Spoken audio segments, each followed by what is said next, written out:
कुर्बे क़यामत के तमाम छोटी और बड़ी निशानियां पूरी हो जाएंगी, जैसे हजरत मेहंदी अलैहिस्सलाम दज्जाल, हजरत ईसा अलैहिस्सलाम याजूज व माजूज और दाबेतुल अर्द गुजर जाएंगे। तो फिर अल्लाह रब्बुल इज्जत तमाम दुनिया के इंसान, जानवर, हैवान, परिंदे, शैतान सभी को इस दुनिया से फना करके तमाम इंसानों को दोबारा कब्र से उठाकर हश्र के मैदान में जमा करके सभी से अमलोह के हिसाब किताब करने के बाद अल्लाह ताला जलाल और जमाल में तब्दील हो जाएंगे। तो चुनांचे अल्लाह ताला फरमाएंगे, ऐ मुजरिमों, मेरे नेक बंदों से आज जुदा हो जाओ। लिहाजा काफिरों और मुशरिक को एक तरफ कर दिया जाएगा और दूसरी तरफ नेक बंदों को कर दिया जाएगा। उसके बाद सारे अमल अमाल के हिसाब किताब होने के बाद अल्लाह रब्बुल इज्जत फरमाएंगे कि जहन्नम के ऊपर बनी हुई पुल्स रात से गुजरकर यह नेक लोग जन्नत में चले जाएं। तो मेरे प्यारे दोस्त, आज हम आप लोगों को इस वीडियो में जन्नत के बारे में मुकम्मल जानकारी बताने वाले हैं। जैसे जन्नत क्या है, जन्नत में क्या क्या होगा और जन्नत की औरतें कैसी होंगी, जन्नत कहाँ है।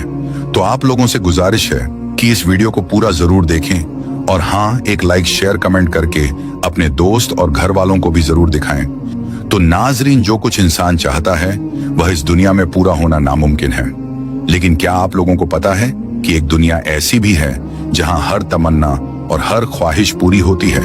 और उस दुनिया को पाने के लिए अल्लाह रब्बुल इज्जत ने अपने नबियों के जरिए खबर दी कि एक दुनिया उसने ऐसा बनाया है जिसे नजरों से छुपाया है, जहां हर तमन्ना और हर ख्वाहिश मुमकिन है, जिसका नाम जन्नत है, जहां हमेशा जिंदा रहना है और वहां मौत नहीं है, खुशियां हैं, गम नहीं, जवानी है, बुढ़ापा नहीं, सेहत है, बीमारी नहीं, हमेशा की जिंदगी है और ऐश है, मुल्क है तो बड़ा है, बुलंदी है, जवाल नहीं, हुस्न है तो बेमिसाल है, और घर हैं तो सोने चांदी के जेवर से घिरे हुए हैं। बहुत ज्यादा शाखों वाले गहरे सब्ज बागों के साथ बहते, चश्मे फैले हुए, साए उड़ते हुए, परिंदे झुके हुए, गुच्छे पके हुए, फल और हुस्न व खूबसूरती में कामिल जिंदगी की साथ ही रेन जैसे कि सीप में रखे हुए मोती। तो इसलिए अल्लाह ताला उस घर की दावत देता है,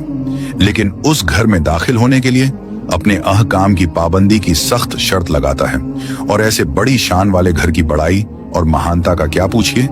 जिसे अल्लाह ताला ने खुद अपने मुबारक हाथों से बनाया हो और अपने प्यारे बंधु और आशिकों का ठिकाना बनाया हो, उसको अपनी रहमत, शान और रजामंदी से पूरी किया हो, उसकी नेमतों को बड़ी कामयाबी काट दिया हो, उसकी बादशाही को बड़ी हुकूमत बनाया हो, उसमें खूबियों को पूरे तौर पर मखसूस पुरी और जाफा की है, उसकी छत अर्शे रहमान की है, उसकी लिपाई के गाड़े खुशबूदार कस्तूरी की है, उसकी बजरी मोतियों और जवाहिर की है, उसकी इमारत का पूछो तो उसकी कि एक ईंट चांदी की है और एक सोने की है, और उनमें के हर एक पेड़ का तना सोने और चांदी का है, न कि लकड़ी का। उसके फल मटकों की तरह बड़े बड़े और झाग से ज्यादा नर्म और शहद से ज्यादा मीठे हैं, और उनके पत्ते एक बारीक और नफीस पोशाकों से भी कहीं ज्यादा हसीन हैं। जन्नत की कुछ नहरें दूध की हैं, जिनका जायका यानी स्वाद बदस्तूर कायम है, और कुछ नहरें शराब की हैं जो पीने वालों के लिए खूब मजेदार होंगी, और जन्नत की शराब में ना बू होगी ना नशा। और कुछ नहरें साफ सुथरे शहद की हैं, और में खाने के लिए तरह तरह की मेवे, जिसे चाहे पसंद कर लें, और गोश्त होगा, उड़ते हुए जानवरों का जिस किस्म का जी चाहेगा वैसा, और उनमें बर्तन और सोने चांदी के होंगे, शीशे की तरह साफ की अंदर की चीजें बाहर से नजर आएंगी। जन्नत के दरवाजों की चौड़ाई दो पट्टों के दरमियान 40 साल का फासला है।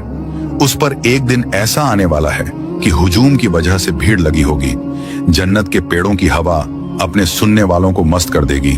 उनके साए एक ही पेड़ ऐसा है कि बहुत तेज घुड़सवार 100 साल तक उसके साए में चलता रहे, तब भी उसको तय ना कर सके। जन्नत की चौड़ाई और कुशादगी सबसे कम दर्जे का जन्नती अपनी बादशाह तख्त महलों और बागों में 2000 साल की दूरी तक चलता रहे। जन्नत के